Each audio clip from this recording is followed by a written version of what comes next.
ہم نے جو اپنی سیریز شروع کی ہوئی ہے، آج ہم اس کا انشاءاللہ تعالی دوسرا پروگرام کر رہے ہیں، اور اس سیریز کو شروع کرنے کا مقصد آپ کو ہرگز ڈرانا نہیں ہے، بلکہ اس کا مقصد یہ ہے کہ ہم اس ان سین ورلڈ، اندیکھی دنیا کو آج اپنے تخیل سے دیکھ سکیں اور وہ چیزیں فکس کر سکیں آج جو جانے والے لوگ لاکھ کوشش کے باوجود نہیں کر پاتے۔ اس میں آپ کو ایک ایوریج سی عورت دکھائی گئی ہے، اور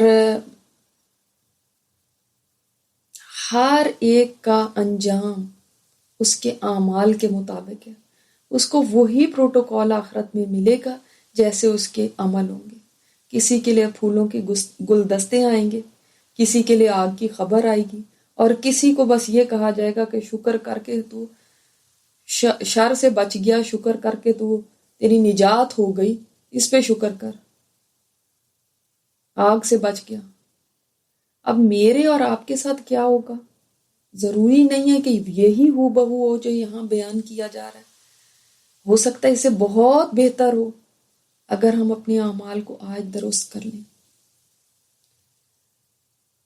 اور خدا نہ خواستہ اس سے بھی کم نہ ہو تو مر کے تو میں نے دیکھا نہیں ابھی کہ کیا ہونے والا ہے، مگر ہاں جس حد تک احادیث پڑھی، جس حد تک قرآن پڑھا، اس کے مطابق آپ کے سامنے چیزیں لائی جا رہی ہیں۔ اور بہت سارے لوگ پوچھ رہے ہیں کہ کون سی کتاب سے آپ نے یہ بتایا، تو یہ کوئی بھی کتاب نہیں ہے، صرف میرے اپنے تخیل سے۔ اور آپ کو یہ جو سارے حالات ہیں جو قرآن و حدیث سے ہمیں پتہ چلتے ہیں، بس اسی کو ایک کہانی کی شکل میں بیان کیا گیا ہے۔ آپ صلی اللہ علیہ وسلم نے فرمایا ہے کہ لذتوں کو توڑنے والی کو کثرت سے یاد کیا کرو، کثرت سے، یعنی اس کو تو بہت زیادہ یاد کرنا چاہیے۔ اللہ تعالی ہم سب کو ہمارے اعمال کو آج درست کرنے کی توفیق عطا فرمائے۔ اللہ تعالیٰ آج ہمیں اتنی سمجھ دے، اور آج ہمیں اتنا موقع دے اور اتنی توفیق عطا فرمائے کہ جن پہ خدا نہ خواستہ ہم کل جا کے پچھتا رہے ہوں، اللہ آج ہم ان کو ٹھیک کر لیں۔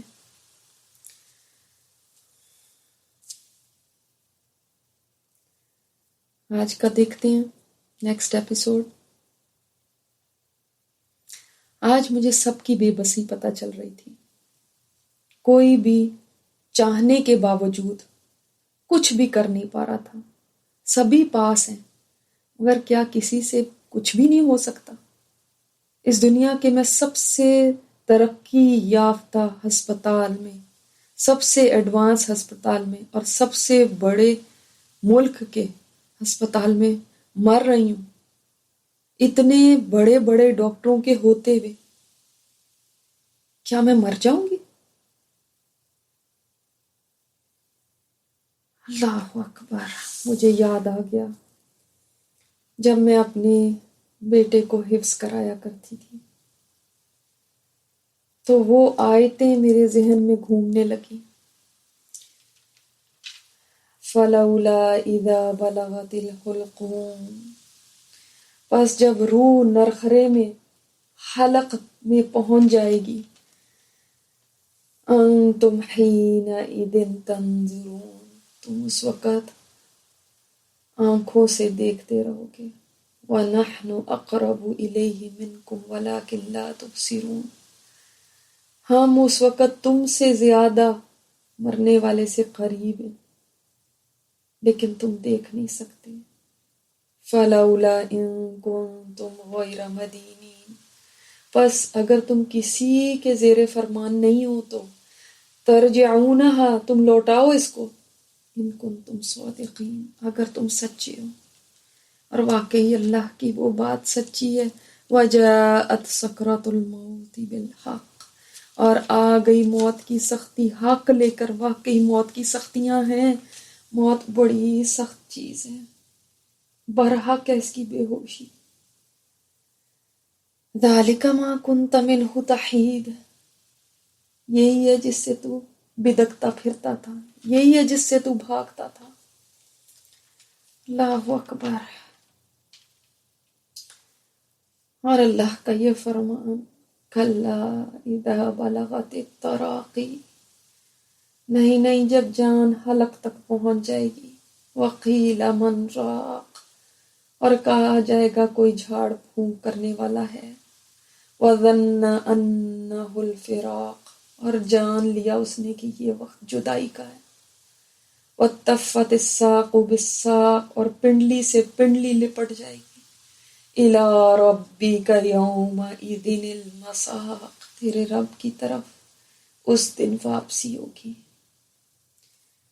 یہ آیتیں آج تک ہم پڑھتے تو رہے تھے، کئی بار قرآن میں پڑھی تھی، مگر پڑھنے کے بعد کیسے یوں جھٹک دیا کرتی تھی میں۔ کبھی بھی مجھے ایسا نہیں لگا تھا کہ یہ آیتیں کبھی میرے لیے سچ بھی ہو سکتی ہیں، کبھی میں بھی بستر مرگ پہ ہو سکتی ہوں۔ واقعی جس پہ گزرتی ہے صرف وہی جانتا ہے، ان زندوں کو کیا پتا مجھ پہ کیا گزر رہی ہے۔ امی جی، امی سنیں، امی میری طرف سے کچھ صدقہ کریں، اور میرے لیے دعا ضرور کرتی رہیے گا، میرے بچوں کا خیال ضرور رکھیے گا۔ اور امی کو کیا ہو گیا؟ مجھے یوں تکتی جا رہی ہیں، مجھے ہزاروں باتیں کرنی ہیں، اور مجھے ایسے دیکھ رہی ہیں جیسے ان کو کچھ سمجھ ہی نہیں آ رہا۔ اچھا اب مجھے احساس ہوا کہ میری تو آواز ہی نہیں ہے، ان کو کیا سنائی دے گا۔ امی نے گڑیا سے جلدی سے کہا، بیٹا کاغذ پین دو، رومی کچھ کہہ رہی ہے۔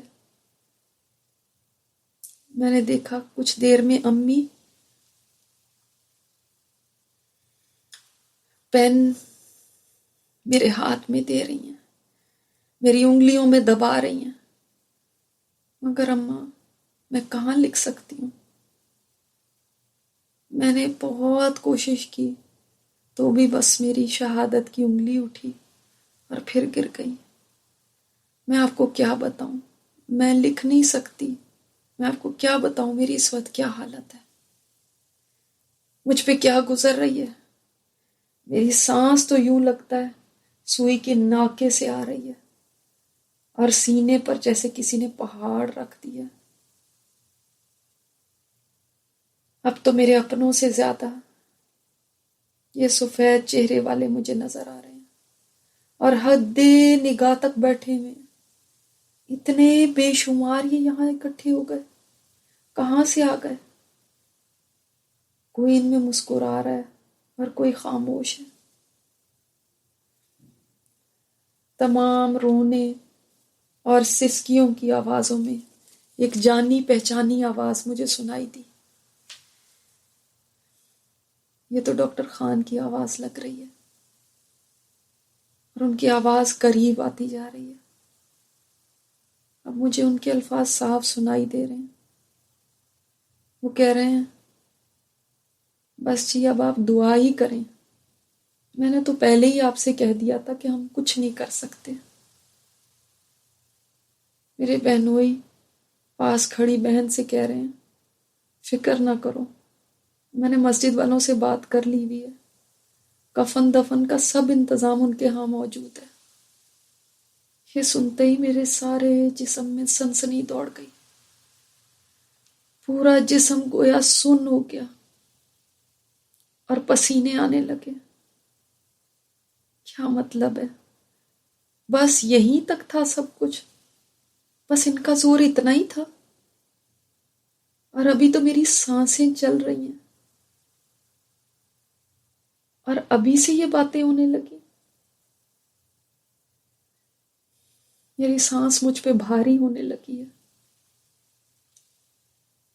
اور وہ سفید چہروں والے، سفید لباس والے اپنے بازو میری طرف پھیلائے ہوئے ہیں، گویا مجھے بلا رہے ہیں، اپنی طرف بلا رہے ہیں۔ آہستہ آہستہ امی کی، بچوں کی، آس پاس کی رونے کی، بولنے کی سب آوازیں مدھم ہوتی جا رہی ہیں، اور ان نورانی چہروں والوں کی آواز تیز ہو رہی ہے، آ جاؤ آ جاؤ، جیسے ماں کسی بچے کو بلاتی ہے۔ اور میرے پیروں سے تو گویا جان کھنچ رہی ہے، جیسے محسوس ہو رہا ہے جیسے میرے پیر کوئی چیر رہا ہو، پھاڑ رہا ہو۔ اور آہستہ آہستہ ٹانگوں کا بھی یہی حال ہونے لگا ہے۔ میں اس وقت کتنی شدید تکلیف میں ہوں، کھینچیوں کے کاٹنے سے زیادہ اتنا درد تو مجھے کبھی نہیں ہوا تھا۔ میں تو اتنی نازک ہوا کرتی تھی کہ ذرا سے سر درد پہ بھی فوراً گولی لے لیا کرتی تھی، مگر آج وہ درد ہے جو ساری زندگی میں کبھی نہیں مجھے ہوا، دنیا کی تمام ہولناکیوں سے زیادہ شدید۔ اور مجھے یوں لگ رہا ہے گویا میں ساری کی ساری سمٹ کے حلق کی طرف جا رہی ہوں۔ یہ خوبصورت چہروں والے کھڑے ہیں، مجھے ان سے ڈر نہیں لگ رہا، اس وقت تو یہی مجھے اپنے لگ رہے ہیں، اور اس شدت کی تکلیف میں یہی مجھے ڈھارس دے رہے ہیں، مگر یہ کچھ ایسا کر رہے ہیں جس سے میرا جسم جیسے میرا ساتھ چھوڑ رہا ہے۔ آہستہ آہستہ پیروں کی طرف سے تکلیف بالکل غائب ہو چکی ہے، مگر باقی جسم درد میں کرا رہا ہے۔ اگر میں اس وقت بھاگ سکتی تو میں جنگلوں کی طرف بھاگ جاتی، میں چیختی ہوئی دوڑ جاتی، مگر مجھ میں طاقت نہیں، میری ٹانگیں اٹھتی نہیں ہیں۔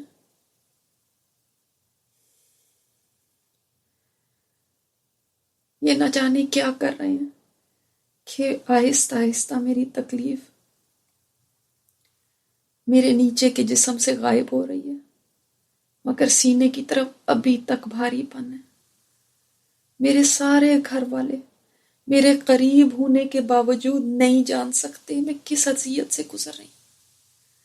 یہ تو سوچ بھی نہیں سکتے کہ ان کے سامنے میرے ساتھ کیا کچھ ہو رہا ہے۔